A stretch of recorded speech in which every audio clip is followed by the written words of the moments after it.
अस्सलाम वालेकुम दोस्तों, 4 फरवरी 2025। तो फिर जी खुशखबरी है, तो खुशखबरी सुन लीजिए जी, ज़रा तवज्जो से देख रहे हो जी। गाहक टमाटर डाल रहे हैं। रात को 7 बजे जो बोली होती है इस्लामाबाद सब्जी मंडी में, उसमें पेटी का रेट चल रहा था जी बदीन वाले का 700-800 रुपये। कराची वाले का रेट चल रहा था जी 600 से लेकर 900 रुपये तक।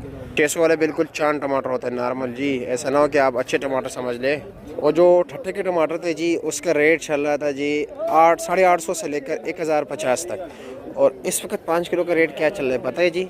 यानी कि 350 रुपये वाला गेम निकल गया जी। अब रेट चल रहा है जी 400 और 450 रुपये का 5 किलो, यानी 80 और 90 रुपये किलो हो गया।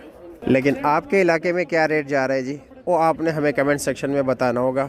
ज़्यादातर इलाकों में तो रेट कम ही नहीं हुआ था, जैसे कि कश्मीर। अब देखते हैं जी कि कश्मीर में इस वक्त क्या रेट जा रहा है, गिलगित बल्तिस्तान में क्या रेट जा रहा है। ये दो इलाके ऐसे हैं जहाँ पर रेट अक्सर तेज़ होता है ट्रांसपोर्टेशन कास्ट की वजह से।